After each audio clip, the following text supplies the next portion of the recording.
Monday the 22nd of January 2024. First reading. Reading from the second book of Samuel.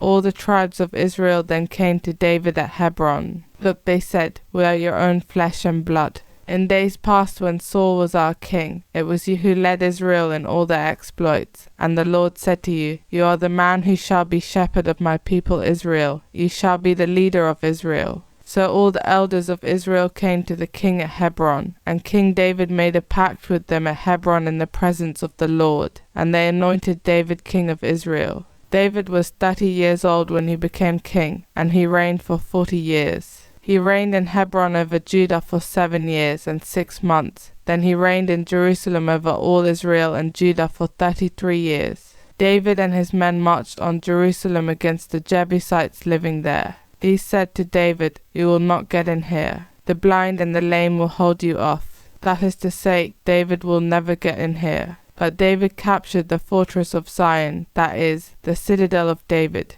David grew greater and greater, and the Lord, the God of hosts, was with him. Responsorial Psalm. My truth and my love shall be with him.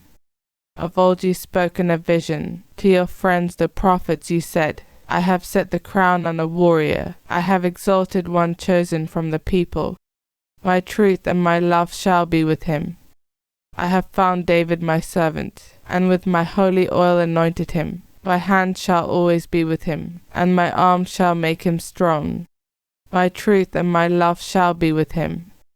My truth and my love shall be with him. By my name his might shall be exalted. I will stretch out his hand to the sea, and his right hand as far as the river.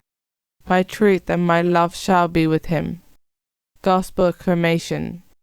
Alleluia, alleluia. Teach me your paths, my God. Make me walk in your truth. Alleluia. Gospel. Reading from the book of Mark.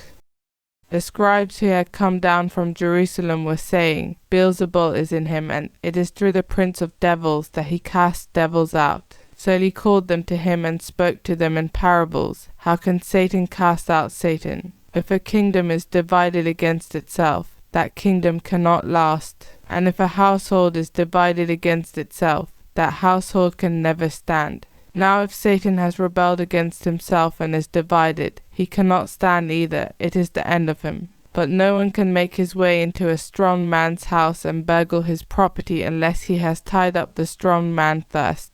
Only then can he burgle his house. I tell you solemnly, all men's sins will be forgiven, and all their blasphemies. But let anyone blaspheme against the Holy Spirit, and he will never have forgiveness. He is guilty of an eternal sin. This was because they were saying, an unclean spirit is in him. Gospel of the Lord.